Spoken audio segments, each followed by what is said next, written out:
Discovery stockholders approved the acquisition of WarnerMedia. So WarnerMedia is kind of like, okay, there's like a really fantastic like joke about a girl or a guy who's kind of man-whorish, but it's I'm not going to make that joke today. Basically, the idea is that this company keeps getting passed around. Oh, okay. Sorry, I'm not going to make that joke. You're just going to allude to it in detail. I'm going to make the joke without making the joke. It's just that some people have made this joke, not me, says Brett. But not me. I'm more. I would never. I would never.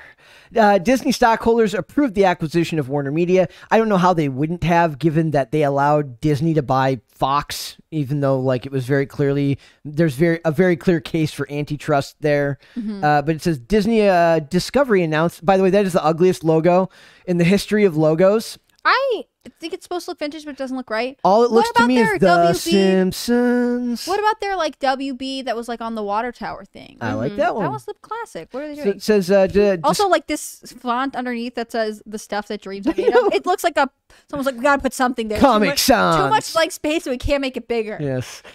Discovery announced on Friday to its stockholders that its stockholders had approved the acquisition of WarnerMedia, which also includes the DC movie brand, TV, and DC Comics. The acquisition of WarnerMedia plus Discovery is said to be worth about $43 billion. I think the Disney one was like 80 or 90 billion. For the Disney buying Fox or something like that. That makes sense to me. It's currently unknown what changes, if any, will take place on both sides, but the below press release states that the deal will go through early the second quarter of 2022. Do you know when that starts? The quarters, so it's like January, February, March. Yeah, so it starts quarters in April? are 3 months. So it's January, February, March, and then April 1 is the start of quarter 2. April, May, June quarter is quarter 2, and then you'll learn something new every day. Yes. So it says Discovery stockholders approved the proposal related to Discovery's acquisition of WarnerMedia. When I first heard this, I go, Discovery? Like is that the Discovery Channel? That's the first thing I thought of when I thought of this. It says Discovery Inc. On the NASDAQ today announced that the company's stockholders have approved the various matters related to the acquisition of WarnerMedia from AT&T to create the Warner Brothers Discovery Inc. Warner Brothers Discovery Inc., which is not too awful sounding of a name. A premier global entertainment company. The transaction will bring together WarnerMedia's premium entertainment brand, sports and news assets with Discovery's leading nonfiction and international entertainment and sports businesses. I don't know what Discovery's sports businesses are, but I'm assuming the nonfiction stuff is like all the stuff that goes on Discovery Channel.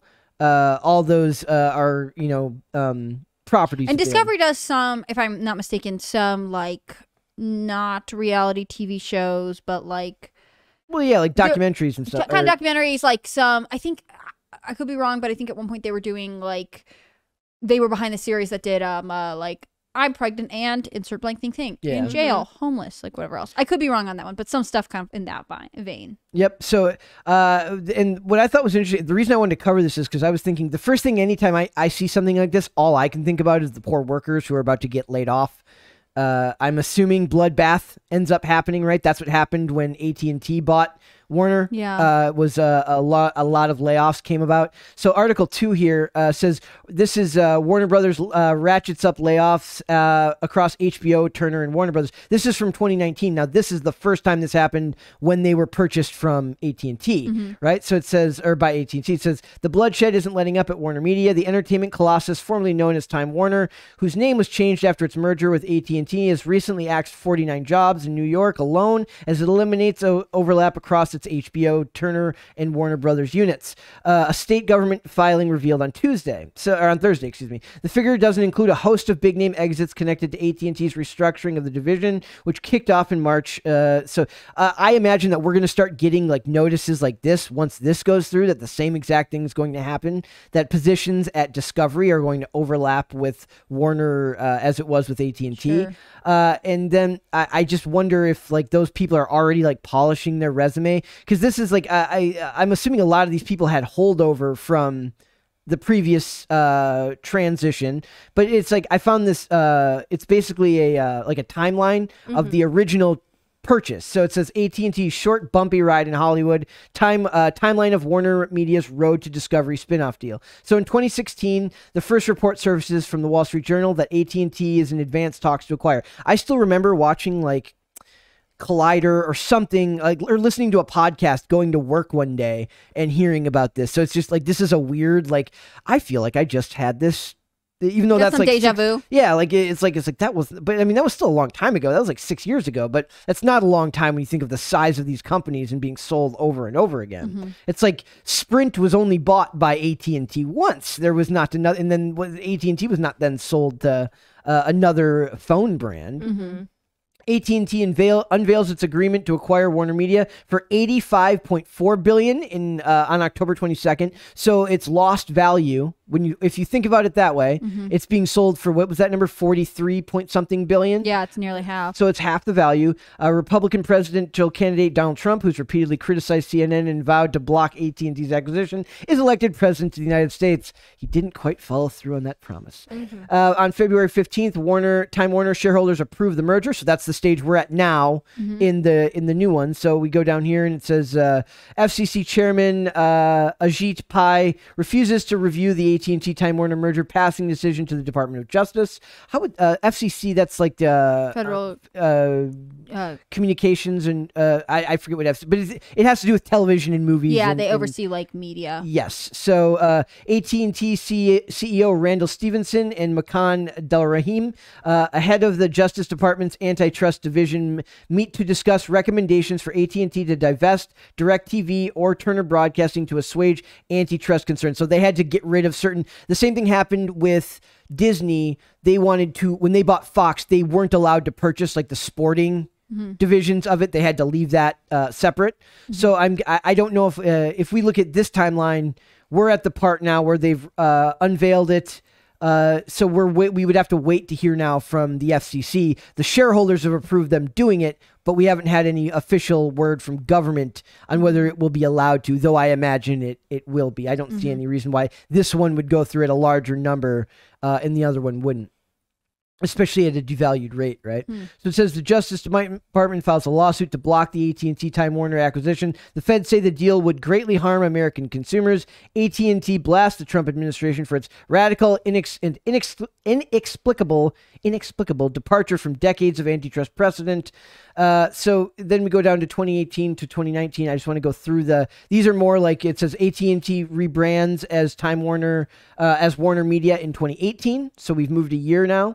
And then in 2019, the Court of Appeals unanimously upholds the ruling in favor of AT&T. So they're allowed to become WarnerMedia with AT&T as their co-owner or whatever. And then 2020, former Hulu chief Jason Kilar is named the WarnerMedia CEO. WarnerMedia sets HBO Max launch date on May 27th, pricing at $14.99 a month. And you go down here, going through all of this, and then so HBO Max is part of WarnerMedia, so that's probably one of the biggest assets. Yeah, so they built that on the backs of the AT&T during the AT&T deal, and then so here now we get down to that was in. So the date launch for HBO Max is set on April 21st. On the 24th, Stevenson, that's the CEO, right? Stevenson announces he will step down as CEO of AT&T in July with, the guy's last name is Stanky, which I can't say without laughing. I'm sorry. So the HBO Max launches amid the pandemic. In a massive executive shakeup, Riley Greenblatt and WarnerMedia corporate communications chief Keith Kakaza exits the company. So it's like the point is like constant turmoil through this whole thing. There's no period. Like these dates are very close together each year, and it feels like there was no time of actual flourish. Like the deal launches in May. And there's not even anything on here about it doing well. It just says it announces amid the pandemic. And a massive executive shakeup comes right after. And then August 10th, which is just a couple months after the HBO Max launch, AT&T begins layoffs of 800 employees, primarily from Warner and HBO. So there's like, are we going to start seeing that again? Once they come forward? And also, what does this mean for? I saw another thing the other day, like Crunchyroll. Is that who owns Crunchyroll? Let me search it up. I don't fully know. Okay. So it says reports begin to emerge. Now we're into 2022, the end of 2021. Fox Corporation acquires TMZ from WarnerMedia. It's weird. Who's the guy who runs TMZ? the lawyer guy. I don't remember. I always forget that guy's name. I always think of him as the king of TMZ and not like that it's owned by a corporation. And then AT&T started selling off products. European Commission approves Disney WarnerMedia deal. So it's our Discovery WarnerMedia deal, and that was just last year in December. So it didn't even have 2 years of time as a full-fledged company before it started getting bought out again. And it's just like, is it just a matter of it being too big or like it's just not profitable? So to answer your question earlier, Sony Pictures Entertainment owns Crunchyroll. Okay, so that's not what I'm thinking of. So I just I can't fathom like working for one of these companies and having to constantly worry about whether you're going to have a job in the next year because you can't seem to find a company with strong footing. Disney, for all the faults I have with it, seems to be it's buying up the competition. It's not constantly being sold and moved around. So, and which is sad too, because out of all the streaming services, in my humble opinion, Hulu is the one I watch for old stuff. But if it's new stuff, I watch HBO Max. So I don't know if this will, require a change in, if the format will change, like Disney adding adult type shows to Disney Plus, if they're going to make changes to HBO Max. But I just kind of, I saw this and thought it was very interesting because it was like literally the image of like a company in crisis, and it can't get more than a year without being traded from company to company. Is this common outside of entertainment? Do you know? Yeah, I think it is common. There are some companies that just can't quite hold on. Like, if I'm remembering correctly, Reebok was, they're owned by Adidas now, right? Yeah. They're owned by Adidas now, but Adidas has sold them before. And at one point it was just trendy and it was really successful. I think it's based out of Boston. And it has similarly been valued at much higher than it has been sold for off and on. So there are entities like that, especially when they're consumer facing in a manner of speaking, right? That like have value, but no, maybe you can't figure out how to manage them. Also, some of these departments might, TMZ might be incredibly profitable, right? But other aspects of Warner Brothers Media doesn't turn over at the same rate. So selling it in a package, it's at one price. But if they're hurting for money, Fox is willing to buy part of them. And in some ways that impacts, like we're saying, it went down in value, which is true, but it's also sold off major assets. Yeah, half the value. Yeah, like I said, like, there was whole assets that they weren't allowed to even take with them in that previous deal, right? There was if we go back up here, like we are still seeing it as Warner Brother Media or whatever they're branded as right now. What's weird about this is when I think of Warner Brothers and Turner, I think of like 80 years of like history of being a staple in the industry. Now the last 5 years, it's like it can't catch a break, and it's being continually sold off. And it sounds like it's had struggling with leadership and things like that. Like they are just maybe going through an identity crisis, especially if they've lost some of their major money makers. I think of this as similar, like I said, to Reebok. So like an athletic company or fashion brand that has like other, if there's an umbrella that has several brands underneath, but also like if real estate. So if I sold you my house on, number 2 on Main Street in small town USA, it was worth $200,000 1 year, but then the next year it's valued at $300,000. Maybe I put value into my home, maybe it's gone up, but also maybe I bought the acres on the lot behind me and that has increased my value. Yeah. Similarly, something could go down in value because maybe a tree fell on an outbuilding that was added value to your property, or you've sold off acreage, therefore changing it. Like it's harder to measure with this. What's interesting is that they seem to be struggling on a lot of fronts, but departments seem to be successful, right? Yeah. So I am wondering if this means that they need to promote from within, or and that's not super common. Like CEOs are usually brought in. You see a huge variety, I think. Because some companies promote Apple internally. Apple promoted from within, right? Yeah, but so some did Amazon, I believe. But then there's also some executives that move from brand to brand, pumping numbers, and then looking to move up to the next highest chair. And I think some leadership is a question of like they need an objective outside opinion who can make the hard calls. Like this department is not profitable, and therefore we need to terminate it. And what that looks like, or Disney's going through something that right now with like when they had Bob Iger in charge, he was constantly buying and buying and buying, whereas Bob Chapek is more he's more numbers driven. He wants to just, he's not going to, if it's not profitable, he doesn't see and he managed the parks, which gives him a very nuanced understanding of the consumer facing aspects as well as the challenges with that. Because he's like known in those circles as being really cheap. Yeah, I think it's strategic, right? Because like overhead doesn't work, and I think with like if you have a park that's not, I've never talked to him about it personally, but it'd be nice, and I'll be curious to see what happens here if it'll get sold, but it does, in my non-business expertise, seem like they are struggling in a way that the sales are not capturing, but are hinting at. Which is interesting too, because HBO Max doesn't have the same subscriber base as Disney Plus, but it also costs twice as much. It's like $14.99, I think. But it was a sort of cornerstone of the market. People will go for HBO Max. Yes, yeah, and without a doubt. Like to me, that's because even before HBO Max, they had HBO Go, which I had friends who didn't care about anything but Game of Thrones and would purchase HBO Go just so they could watch it.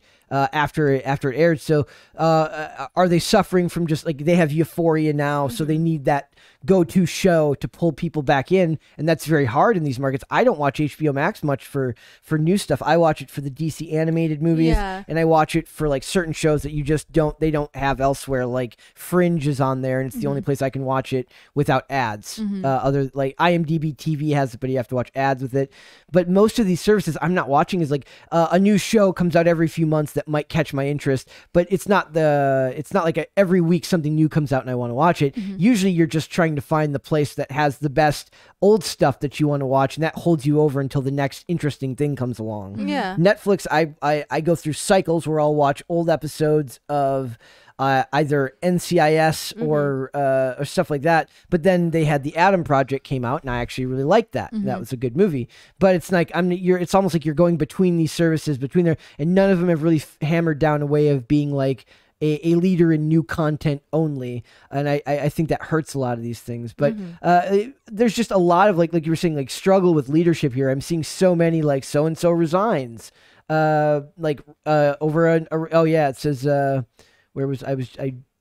Longtime Turner executive David Levy and longtime HBO leader Richard Plepler abruptly exit the company amid rumors of a massive AT&T Drive restructuring ahead, so they left before things got bad. Also, it's good to be known that this is February of 2019, and this is in COVID started when? March of 2020. Okay, of 20. So about a year before. I mean, it started here, and we were officially in the pandemic in March of 2020. Rumors were starting before then, and other countries had outbreaks in December of 2019. There's a meme of like all like 55 CEOs resigned right before COVID started, so that probably didn't help. Like all the stuff going on, these companies are restructuring their business format. HBO Max did the thing where they released when theaters reopened, they released movies both on HBO Max and in theaters. So they're trying to navigate this completely different entertainment world than it was. Like this COVID couldn't have happened at a worse time for a company restructuring. So maybe that plays a role. Company restructuring without strong leadership. There doesn't seem to be a strong vision for what Warner Brothers is going to be right now. When you think of Disney, you think of Bob Iger or Bob Chapek now. And when you think of Marvel, you think of Kevin Feige runs everything in that division, so they have strong leadership. Right. And Disney sells you a full package culture, right? It's not just that they have a channel on TV that produces stuff for kids. They're also behind some larger, more adult projects. Now they have a streaming service that centers around the fact that you have access to content that you can specifically think of for them. Like we said, maybe they're trying to move away from that by producing more adult content. They have the parks that again are central to this like family friendly it builds culture. The brand. And then they Disney has merchandising. Like you can buy, there are literal Disney stores where you can buy things that they produce. So it's a huge company, and we forget that. It's not exactly comparable to something like Warner Brothers. There's no Warner Brothers store as far as I know. Warner Brothers, I don't think has a theme park. Maybe they do. It's a part of Universal. It's a part of Universal. And Six Flags. If you ever been to Wait, Warner part of Universal? A lot. Six Flags licenses the characters from Warner Brothers. I'm not sure what the formal. Some of it is, but Six Flags does have like DC products like Superman. They have the Superman ride where you go all the way up and then they drop you down. And I think they use the licensing from these things. And then there's the Riddler ride. I don't recommend it. Yeah, if you're a short person, look for a short seat, but the seat does like move up and down. And if you're like a short person like me, like that was terrible because like basically you're on your tippy toes the whole time. That's interesting. I mean, because when I think of it, I think of like Universal has their strong brands like Harry Potter and what's the other one that they have there? Now they're doing Nintendo World. Yeah, well, Universal World usually banks on Despicable Me and Pirates of the Caribbean and Jurassic Park. Yeah, so movie franchises. And I don't know if they're going. Well, I remember in Japan, Universal, they were like banking hard on Back to the Future. That's interesting. Yeah, like there's nostalgia stuff that if you want to buy it, they still have it somewhere online. They're not offering it anymore in their personal stores, like in person. But they had a whole thing where they had Jaws, E.T., Back to the Future, like nostalgia. Nostalgia Park would be a great idea. That'd be super cool. I mean, it would make Hannah Claire very mad because... No, I love nostalgia stuff. I'm a huge fan. It's just... I wouldn't want Remake Park, right? Remake Park. I wouldn't want to be like, it looks like something that was old and cool, but actually we've decided to spin it and now it's less interesting. Now it's corporatized and Stop boring. corrupting good things. Anyway, it's just my opinion. All right. So I just thought that was a very interesting topic to cover. Just how much Xanax you probably have to take working for WarnerMedia, never knowing what the hell's going to happen and how things are changing. Well, and I'm sure competing for offers, like if you're trying to buy scripts and stuff and being like, we might be able to take you to air, but also we may not exist. Yeah. We're a fun gamble. Like, do you want to, like, are you going to sell it to them even if they offer you the money if it means it's not actually and gonna it's get really made? hard to, like, for things go into development for a long time and, like, Mm-hmm. they are not even sure that they can make it through the development process because if they restructure, if the head of whatever department needs to sign off of it at Warner Brothers says yes, but then they merge with AT&T or and they're like, that's not on brand and they're anymore. like, just kidding, we've changed our mind. Like, they have wasted money on that project. One thing you always hear actors talk about is that it's a monumental feat just to get a movie made. I think even just to get to a pilot, like that is actually like, I don't work in that industry, but I could imagine like it's hard because if it gets rejected, it's sad, but like that is actually a huge accomplishment. And for us as a consumer, we're like only a pilot. They didn't even pick it up, but like we don't see everything that goes on behind the scenes. That's literally called pilot season, where they go out and they film a bunch of pilots and they're all shopped around to different networks, and you don't know who's going to end up in. Like, I imagine they shoot for like, I've watched shows where they refilm they reshoot the whole pilot with different people. Or I mean, I've known people to go through that process, or like some shows they're like, this pilot was close enough and then certain characters are moved around. So we'll see what happens with Sweet Warner Brothers. Yeah, animation does that too. Like my favorite Disney animation, The Owl House, like their first pilot episode, it was never aired, but everything was changed. Not hard to believe. Yeah, so basically like Luce, their main character, her colors and outfit changed drastically. And same thing with Idolin, like basically like her whole outfit changed too. Everything basically changes. It happens. Yeah, it does happen. Thanks for watching this clip, guys. If you want to see full episodes or follow us on social media, links are in the description below. Bye. Bye.